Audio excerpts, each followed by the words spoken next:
Hola, ¿qué tal? Muy buenos días con todos y todas nuestros seguidores que nos acompañan en nuestra página de Facebook de Glosas Croniquenses. En esta oportunidad vamos a continuar con nuestro ciclo de conferencias, El Perú del siglo XVI. Contamos con la presencia de nuestra directora, Lidia Fosa, quien va a presentarnos el día de hoy la ficha léxica que se titula Cocos. Lidia es actualmente PhD en literatura colonial por la Universidad de Michigan y por otro lado también tiene una maestría en lingüística por la Universidad Nacional Mayor de San Marcos.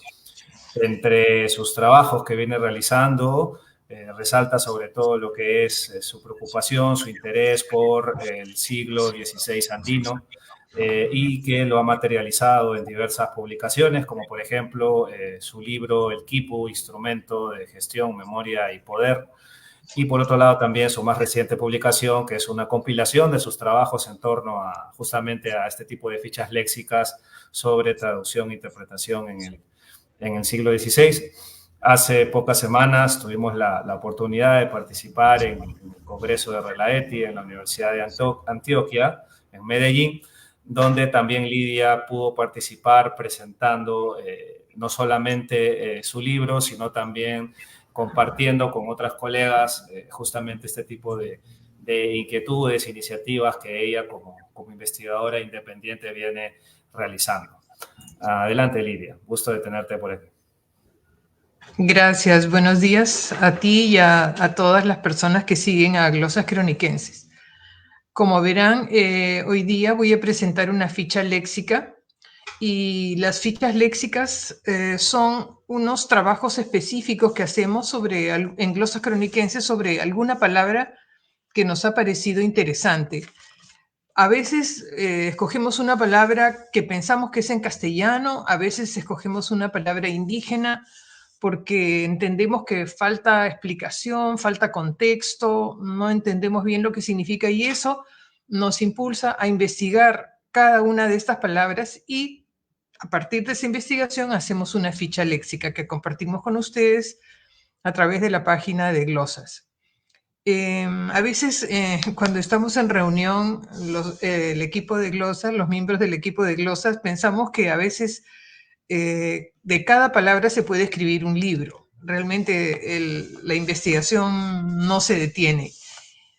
Otra cosa que sucede es que investigamos una palabra y esa palabra nos lleva a otra palabra. Entonces así estamos como en una cadena de investigación léxica, lingüística y generalmente del quechua, ¿no? Bueno, en esta oportunidad les quiero presentar el estudio que he hecho sobre la palabra cocos. Esta palabra, eh, la persona que me llamó la atención sobre esta palabra fue una investigadora de historia de la minería. Estuvimos juntas en una reunión en Buenos Aires hace unos años y como ella vio que yo estoy interesada en las palabras quechua o aymara y qué cosas significan, me dijo que a ella siempre le había preocupado que esta palabra cocos aparecía en algunos listados que ella había visto en relación con su trabajo en la minería o de cuestiones mineras. Y yo francamente le dije que no sabía, pero a partir de eso me quedó esta idea de investigar en algún momento lo que esta palabra significaba. Así que y ya le comenté a Beatriz Ventura lo que había investigado y de repente ella también va a leer esta ficha léxica. Y espero que les sirva de input, que añada un poquito de valor a su investigación. La siguiente. Perdón, podríamos regresar, que quería destacar el subtítulo. De subtítulo a esta ficha léxica le he puesto de simplificación quechua a pseudo castellano.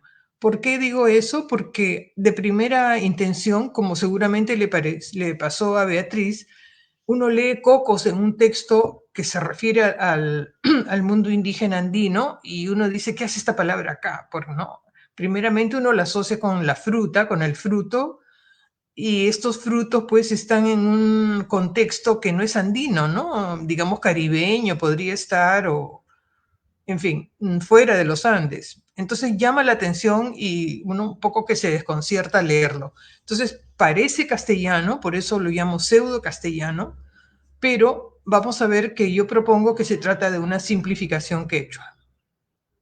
Ahora sí, pasamos. Encontramos la palabra cocos en un documento judicial de 1558, que para el Perú es bastante temprano, que refiere entregas de productos de los Huanca a Francisco Pizarro realizados en 1533 y 1534. ¿Por qué esta diferencia de fechas? Porque este documento del 33 y 34 se utiliza para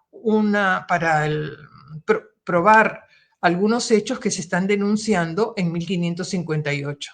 Entonces, muchas veces encontramos documentos que a su vez incorporan documentos anteriores. Ese es el caso, por ejemplo. Ahora, este documento es una lista de productos y sabemos que las listas de productos en épocas tan tempranas están transcribiendo en letras en castellano información que viene de quipu. Entonces, esta es una lista que viene de un quipu, Huanca, de los productos que se le entregan a Francisco Pizarro en 1533-1534. Este documento ha sido publicado por Parsinen y Kiviharju en el 2004 y creemos que se trata de una de las primeras menciones a este término, a cocos, digamos. Esta es la cita. Le llevaron de socorro al dicho marqués con sus indios, que fueron 260 indios cargados de maíz, papas, quinoa, 301 pesos de oro en chipanas, cocos y otras joyas, 301 pesos en plata y asimismo en mates, chipanas, topos y otras cosas que los valieron, y 20 carneros de la tierra y 40 piezas de ropa de cumbi muy ricas. Como ven, lo que se le ha entregado a Francisco Pizarro en época tan temprana como 1533 es una gran variedad, desde productos, desde alimentos, oro, plata y animales en pie para seguramente acompañar a la hueste española y proporcionarles comida, y además piezas de ropa de cumbi muy ricas. Entonces vemos que son todas cosas muy apreciadas en ese momento por los españoles. Ahora, sigue por favor la siguiente diapositiva. Ahora, lo interesante para este trabajo son los objetos de metales preciosos que se enumeran. Primero los de oro, como siempre en los quipu, y después los de plata. Entre los de oro tenemos chipanas, cocos y joyas. Y los de plata, mates, chipanas, topos y otras cosas. Cuando dice topos se refiere a los tupu, o sea, esos alfileres de plata muy bonitos, muy elaborados, que hasta ahora más o menos que se ven, circulan, se usan, que usaban las mujeres para sujetar la manta que se ponían sobre los hombros. Muy decorativas, muy bonitas y prácticas, porque con eso, pues como les digo, sostenían su yigya, su manta. Ahora, cada uno de estos grupos sumó la misma cantidad de pesos, tanto en oro como en plata. Pero primero vamos a explicar qué cosa es una chipana, porque es el primer elemento de oro y también de plata que mencionan. La chipana es una jorca o manilla que usan los hombres. Esto lo dice el Anónimo. También tenemos opiniones de González Holguín y de Bertonio, y seguramente ya lo saben, pero les recuerdo que cuando nosotros buscamos información sobre estas palabras que se usaban en el siglo XVI, temprano inclusive, consultamos con vocabularios de la época. Si hoy día buscas en un diccionario quechua castellano o aymara castellano la palabra chipana, no sé la verdad qué cosa aparecería, pero es importante que cuando uno busca una información de cierta época histórica, se utilice como fuentes los vocabularios o los diccionarios, si es que los hay, de esa misma época. Entonces el Anónimo escribe en el siglo XVI y Bertonio ya un poquito más tarde, pero siempre principios del XVII. O sea que entre el siglo XVI y principios del XVII pertenecen estos tres vocabularios. Entonces, ¿qué dice Chipán? El anónimo para chipana, que es una jorca o manilla que usan los hombres, que es lo que hoy llamaríamos una pulsera o brazalete, según su ancho. ¿Qué dice González Holguín? Ajorca o manilla de plata o de oro, ajorca o manilla de los hombres, chipana. O sea, solo los hombres usaban la chipana. Podía ser de oro o de plata, como vimos en la cita.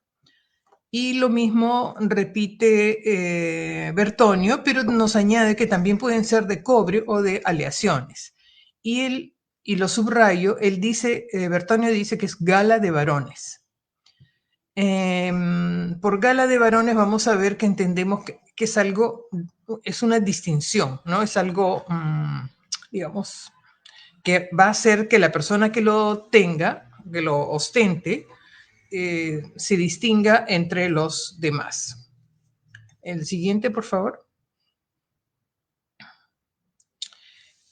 Covarrubias, ya en castellano, también de 1611, como ven, o sea, no solamente los vocabularios bilingües los consultamos de la época, sino también los diccionarios en castellano. Nos dice que gala es excelencia y esplendor de alguna cosa.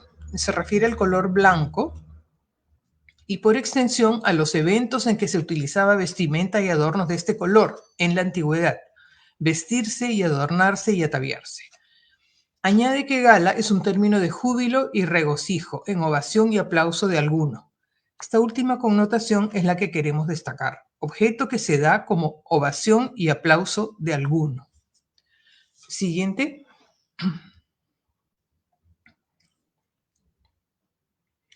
Ahora, vamos al siguiente término que venía después de chipanas, que era cocos. En Domingo de Santo Tomás encontramos coco, donador o dador generalmente. El anónimo trae el término como verbo, cocui, conjugado en la primera persona singular, cocuni, y como sustantivo, cocusca. Y cocuni significa, según el anónimo, ofrecer, y cocusca, cosa ofrecida. González Holguín trae cucuni, dar de gracia o de balde. Dar en casamiento hija o hijo. Darse dones el uno al otro, alguna cosa de gracia. Gracia en el sentido de que no se paga, que no tiene un precio, sino es por el deseo de alguien de entregar algo valioso. Trae además una frase para aclarar el significado. Cocuyan, cocuni, manam chaniyoctachu, que quiere decir de balde o de gracia lo doy y no por paga. Es decir, estamos en el campo semántico de donar, ofrecer y presentar. Es lo que nos dice los significados que le dan tanto los vocabularios quechua castellano como aymara castellano. El siguiente, por favor. Entonces, yo propongo que la palabra cocos, que encontramos en los textos escritos en castellano en el siglo XVI, proviene de jojo o coco. ¿Cómo así? Pienso que cocos habría perdido la última sílaba, el sufijo nominalizador quechua, ja, por considerársele superfluo en castellano. Era obvio que se trataba de objetos de sustantivos, porque en la lista que vimos estaban las chipanas, que son los brazaletes, los cocos y otros objetos, ¿no? Preciosos de oro, de plata. Entonces es obvio que cocos se refiere a objetos distintivos de metales preciosos y no necesita en castellano especificarse que se trata de un sustantivo, pero en quechua sí. Perdón. Entonces, en castellano se puede limitar ja. Entonces, el cocusja que hemos visto antes, ahora se reduce a cocos. La pérdida del sufijo nominalizador ja invita a una adaptación de su dicción, de jojo, porque la letra Q en este caso está tratando de reproducir o indicar que se trata de la pronunciación postpalatal o uvular de esa oclusiva, es decir, esa que nosotros vemos como C en coco, se debe pronunciar con la base de la garganta, en quechua o en aymara seguramente también. Entonces tenemos que jojo, que es una palabra difícil de pronunciar para alguien que habla castellano, es mucho más cómodo volverla coco, por ausencia de la glotalización en castellano, porque en castellano no tenemos esa glotalización, entonces simplificamos ese sonido que nos cuesta esfuerzo en pronunciar a la oclusiva normal de la C, que es co, ¿no? Y es interesante también ver qué pasa con la vocal, porque la U se convierte en O, porque la U en un ambiente de consonantes glotalizadas se abre y en lugar de U suena O, jo, porque como estamos trabajando con la base de la glotis, del paladar, lo último del paladar, entonces ya tenemos ¿cómo les puedo decir? La boca ya está organizada de tal manera que solamente puede abrirse para pronunciar la vocal U, que sería más bien cerrada. Entonces, la U del jujo cambia a O en coco. Entonces, hay dos cambios ahí, el de la consonante y el de la vocal. Entonces, ¿qué pasa con el castellano? El castellano coco, digamos, tiene que marcar la pluralidad de los objetos entregados que había adquirido el sufijo, entonces habría adquirido el sufijo S, la marca ineludible del plural en castellano. ¿Cómo vamos a indicar que habían varios de esos objetos preciosos si no le añadimos la S? Entonces, coco tiene que tener su marca del plural en castellano, que es la S. Chipanas vimos que tenía su S, topos también tenía su S, que son los plurales del castellano, es decir, a términos quechuas que no pluralizan con la S, cuando se les trata en castellano se les añade la S porque el castellano no acepta un plural sin S, o generalmente no lo acepta. Entonces, la S también podría ser parte permanente, remanente del sufijo quechua, del shak, del que hablamos antes, pero es una posibilidad porque realmente aquí lo que estamos tratando es de darnos una explicación de por qué aparece la palabra cocos en textos en castellano, ¿no? Cuando se están refiriendo a objetos indígenas. Entonces, vemos cómo se altera la morfología y la fonología de las lenguas indígenas al ser trasladadas al castellano. Siguiente.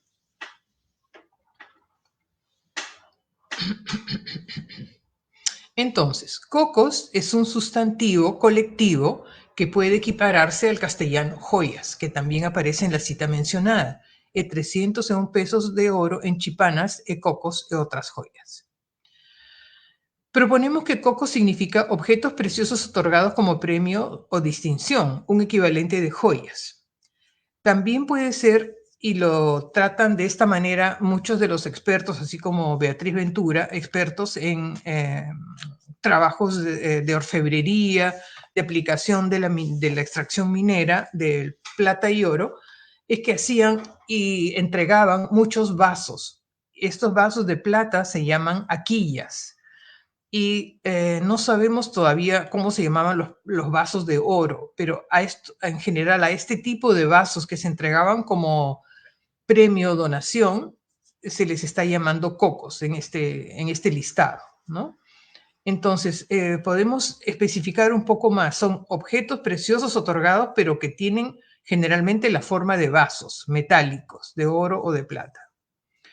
Y este término, cocos, conlleva el rasgo semántico quechua adicional de ser concedidos por una autoridad superior y ser considerados como condecoraciones. ¿Por qué decimos esto? Porque no todo el mundo lleva este tipo no lleva las chipanas encima, y tampoco todas las personas reciben estos vasos, estos cocos sino solamente los que se han destacado. ¿Y quiénes son las personas que conceden esto? Es el Inca como autoridad suprema o sus representantes en diferentes secciones o diferentes asentamientos incas en todo el territorio del Tahuantinsuyo. Siguiente. Entonces, propongo evitar que se continúe usando cocos como sobrenombre de vasos, o sea, las aquillas que les comento, reduciendo no solo su cobertura semántica al metonimizarse, sino también perdiendo una palabra patrimonial quechua como jujusja, relativa a un desaparecido uso ceremonial. Esta palabra representa el conjunto de objetos preciosos que constituían una distinción superlativa otorgada por el Inca a sus funcionarios destacados en ceremonias públicas de reconocimiento. Estas distinciones se utilizaban y mostraban públicamente para afianzar este reconocimiento a la excelencia laboral y de servicio. Aquí quería añadir algo que me parece interesante mencionar, que cada uso ceremonial, cada ceremonial indígena, bueno, en general, cada ceremonial le pertenecen una serie de palabras, tiene un léxico específico que se utiliza en ese ceremonial. Describe los objetos que se usan, las acciones que se hacen, las personas que están involucradas en el ceremonial, es decir, básicamente estos tres aspectos, pero además todo lo relacionado, el ambiente, el sitio que se escoge, todo esto significa léxico relacionado con un ceremonial específico. ¿Qué pasa cuando este ceremonial se prohíbe, se elimina, se descarta? Toda la terminología que cobraba vida en este ceremonial también desaparece. Por eso es que jojosja y cocos y vasos y aquilla y hasta chipanas ha desaparecido, porque ese ceremonial en el que se entregaban estos objetos ha quedado eliminado por pienso yo, por la extirpación de idolatrías, por la imposición de la religión católica y por la eliminación de todo lo que significaba un uso sagrado indígena, ¿no? Un culto sagrado indígena. Siguiente. También buscando material que sustentara la propuesta que estoy haciendo ahora, encontré una palabra que me parece muy interesante que se llama Warmi-Coco. En realidad, Warmi-Jojo, ¿no? Warmi, saben ustedes seguramente que significa mujer. Y como vemos, Jojo significa otorgar, donar, entregar, donar, ¿no? Entonces, hemos identificado esta frase que identifica a una persona que entregaba ceremonialmente las mujeres, consideradas como supremas donaciones. Y aquí les doy la cita en la que aparece. La orden que se guardaba en el dar de las mujeres es esta. El Warme Coco está definiendo a un personaje, a estos personajes que les digo representantes del Inca, que venía a dar mujeres y mandaba sacar todas las mujeres llamadas agras, que en realidad es aquias, y poníalas por sus parcialidades, y lo mismo a los hombres, a quien mandaba el Inca que se diesen, que siempre era yanaconas del Inca y yanaconas del Sol. Esto esta cita la utiliza Sergio Barraza en uno de sus artículos, en una de sus tesis, que me parece a mí muy importante. Pero fíjense el uso de este personaje, Warmi Jojo, el que entrega, porque las mujeres consideradas como que el sumum de la donación, ¿no? El sumum del premio en el mundo inca. Siguiente. Esta Huarmecoco para mí es una palabra que me invita a seguir investigando quién era este personaje Huarmecoco y qué cosa realmente significaba donar a una mujer y por qué las mujeres eran consideradas como el premio mayor, digamos, el sumum de la distinción. En eso estoy trabajando ahora. Bueno, pero volviendo a Cocos, el concebir que una persona pueda ser donada a otra u otorgada como premio o distinción le permite a Domingo de Santo Tomás ofrecernos un ejemplo interesante en su léxico de 1550. Dice, sacerdote de ídolos, homo, por humo. Sacerdote de cristianos, runa, diospa, cocoj. Ahí está la palabra cocoj, la misma que vimos en Huarmicocoj. La construcción quechua elaborada expresamente para decir sacerdote católico es literalmente hombre de Dios generoso, hombre de Dios que otorga dones, y los dones son los sacramentos, el perdón, la gracia. Menciono esta frase, para observar cómo la religión católica no solo transformó o eliminó la ceremonia de otorgamiento de estas distinciones, sino que replantea la frase para adecuarla a lo que la religión católica necesita. O sea, si la palabra coco está asociada digamos, a hechos positivos, ¿no? De donación, de dar lo mejor que se tiene, entonces lo asocian con el sacerdocio católico, por supuesto, porque el sacerdocio indígena queda totalmente eliminado por considerarse idolátrico, etcétera, etcétera. Pero es para poder observar cómo se puede transformar, trastocar la lengua, un poco forzándola a que diga lo que otra cultura quiere que se exprese con las palabras de la cultura, en este caso, dominada. Siguiente. Entonces, pensamos y proponemos, por supuesto que esto no es la última palabra, sino una invitación a seguir investigándola. La palabra coco se refería a los objetos que simbolizaban la relación estrecha entre el Inca o su auge y personas que se habían destacado al representarlo y ejercer autoridad sobre grupos humanos específicos. Aquí estoy usando la palabra auge en el sentido original, creo yo, que es el alter ego del Inca. Podía ser una persona, pero generalmente era un objeto que representaba al Inca. Y una persona hacía las veces de como que hablaba por este objeto que a su vez representaba al Inca. Es una concepción un poco compleja para nosotros porque no la tenemos en nuestra cultura, pero el Wauji era simplificándolo mucho, era el alter ego del Inca. Entonces, los cocos o los objetos, los jojos en realidad, simbolizan esta relación estrecha entre el Inca y las personas que se habían destacado. Estos objetos eran muy preciados por quienes los recibían y ostentaban, y seguramente tendrían una connotación sagrada ya que venían del Inca. Esa idea me parece que va por buen camino en el sentido que si era sagrado indígena, es por eso que los sacerdotes católicos la utilizaron para lo sagrado católico. Una traslación, ¿no? Una transposición de lo sagrado indígena a lo sagrado católico. Entonces, las mujeres otorgadas representaban un ascenso social, simbólico, sacro, genético, en dimensiones que aún no comprendemos. Por eso les comenté que este Huarmicocoj es un término que realmente invita a seguir investigando.